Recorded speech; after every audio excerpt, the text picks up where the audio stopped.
कि देश के हाँ बड़े हाँ बैंक जिसमें क्या हाल है उनका, हाँ क्योंकि ऊपर आप देख भी हाँ रहे होंगे कि चल रहा है कि देश के बड़े बैंकों का हाल का क्या है रियलिटी टेस्ट। तो हमने डेटा हाँ। रिसर्च किया, उसमें पाया कि हम्म SBI, HDFC, bank of Maharashtra, ये सब बड़े बैंक जो हम्म हैं ये तो हम्म रेट कट का फायदा ग्राहकों को दे रहे हैं। जैसे अभी तक हम्म 50 बेसिस पॉइंट की कटौती हुई तो एसबीआई ने 25 बेसिस पॉइंट की कटौती ग्राहकों को पास ऑन की। वैसे ही अगर एसबीआई की बात, एचडीएफसी की बात करें तो एसबीआई ने पूरा का पूरा 50 बेसिस पॉइंट का फायदा ग्राहकों को दिया। लेकिन देश में केवल ये 4-5 बैंक ही नहीं है, देश में आप जानते हैं कितने सारे बैंक हैं। तो ये सारे बैंक ऐसा क्यों नहीं करते हैं जो बड़े बैंक करते हैं? क्योंकि एसबीआई जो है वो देश का सबसे बड़ा बैंक है, सबसे बड़ा सरकारी बैंक है, उसके ग्राहक सबसे ज़्यादा हैं।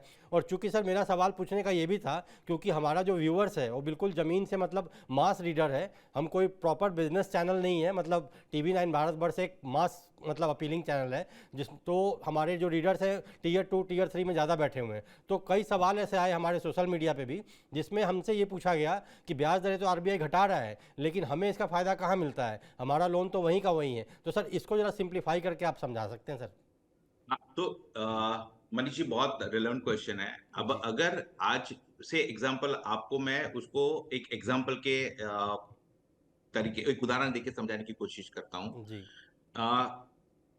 सपोज कोई एक एरिया में एक दुकान है जी। किराने की, वो जी। सपोज तेल 100 रुपए लीटर बेच रहा है। जी। अब वहां पे वो अकेला है, तब तक उसको जो प्राइस करना है कर सकते हैं। जब उसके अंदर कंपटीशन आती, कंपटीशन ने वो 98 में बेचना स्टार्ट किया, जी। तो धीरे धीरे ग्राहकी वो 98 रुपीज की तरफ मूव होती है, जी। राइट। अब जी। तीसरी दुकान आई, उसने वो 95 में बेचा। तो यहाँ पे कंपटीशन बढ़ती जा रही है। तो पहला दुकानदार जो पहले 100 रुपए में बेचता था, अब जी। उसकी ग्राहकी धीरे धीरे कम हो रही है, राइट, यानी जी। कंपटीशन बढ़ती जा रही है। ये सिचुएशन में वो क्या करेगा?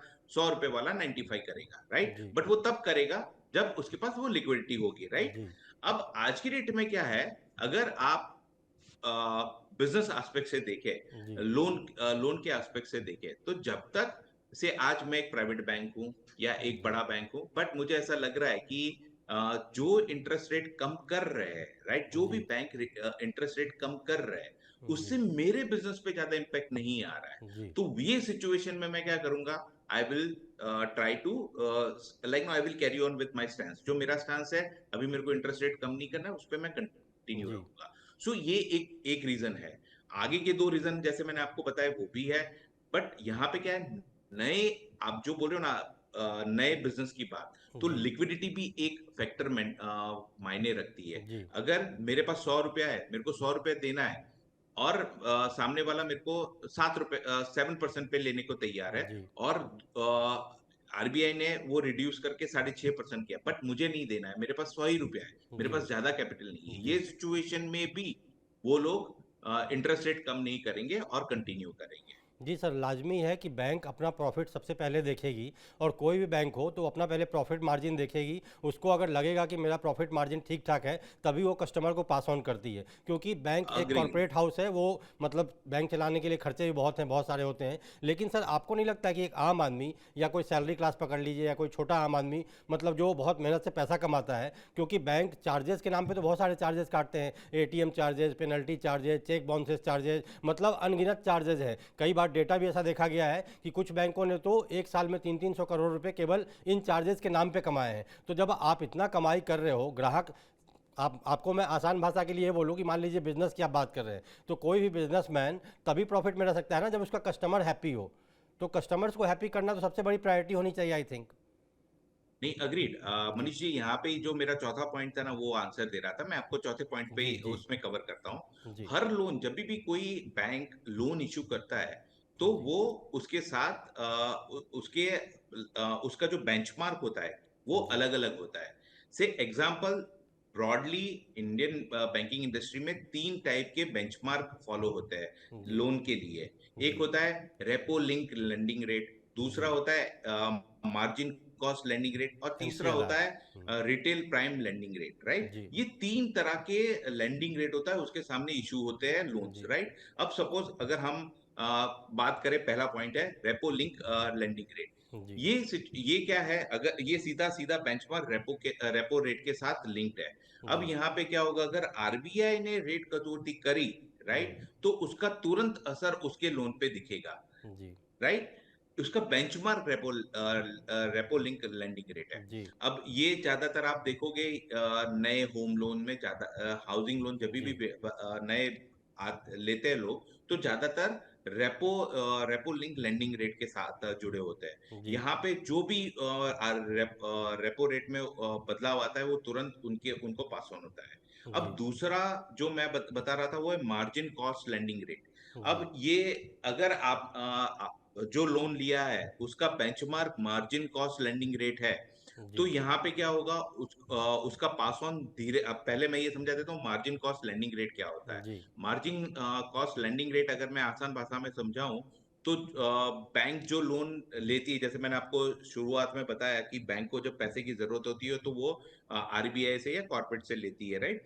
तो ये जी सिचुएशन में जो लोन का इंटरेस्ट पे कर रहे हैं, यानी कॉस्ट ऑफ फंड होता है, प्लस उनके बाकी के एक्सपेंसेस होते हैं और उनका प्रॉफिट, ये तीन जोड़ के वो लोग एक रेट बनाते हैं, उसको बोलते हैं मार्जिन कॉस्ट लेंडिंग रेट। जी अगर इसके साथ जुड़ा हुआ है तो इसका असर, जैसे अभी 25 बेसिस पॉइंट के 2 कट आए, आमतौर पे इसका इम्पैक्ट धीरे धीरे आता है, वो 6 से 12 महीने के बीच में वो धीरे धीरे जी डाउनलोड होता है, कस्टमर के तक जी कस्टमर तक पहुंचता है, राइट। सो अगर आपका loan margin cost lending rate का बेंचमार्क के साथ जुड़ा हुआ है तो उसका पास ऑन जो बेनिफिट है वो धीरे धीरे आता है। अब तीसरा है रिटेन प्राइम लेंडिंग रेट। अगर मैं इसको आसान भाषा में पहले समझाऊं तो हर बैंक अपना लेंडिंग रेट फिक्स करती है कि मैं जी ये, मेरा लेंडिंग रेट सपोज 17%, 15%, 12% जो भी रहेगा वो जी रहेगा, राइट। अब ये बेंचमार्क हुआ, अब यहाँ पे क्या होगा, उनका मैक्सिमम 17-18% एग्जाम्पल जी ले रहे हैं कि 18% पे दे रहे हैं। बट कस्टमर टू कस्टमर जो अपना सिबिल का रेटिंग होता है, क्रिसिल का अपना रेटिंग होता है, वो रेटिंग के हिसाब से अगर आपका स्कोर अच्छा है, राइट, जी तो आपको 18% की जगह 10% पे मिल रहा है या 60% पे मिल रहा है। जी वैसे किसी का 15 पे होगा, किसी के 14 पे होगा, तो जिनका ऑलरेडी लो पे चल रहा है, जी राइट, ये रिटेल प्राइम लेंडिंग रेट के हिसाब से, तो वहां पे इम्पैक्ट आने के चांसेस बहुत कम रहते हैं। और जिसका हाई होता है वहां पे वो रिस्क लेते हैं, तो उसको भी पास ऑन देते हैं। बट आमतौर पे देखा गया है यहाँ पे जो भी आरबीआई रेपो रेट करती है उसका इमीडिएट जी ट्रांसफर नहीं जाता है, वो धीरे over a period of time 6 महीने से 12 महीने के बीच में ट्रांसफर जी करते हैं। सो ये तीन बेंचमार्क है। अगर लोन ये तीन बेंचमार्क के साथ कंपेयर करके ही उसका जो बेनिफिट होता है वो पास ऑन करते हैं over a period of time.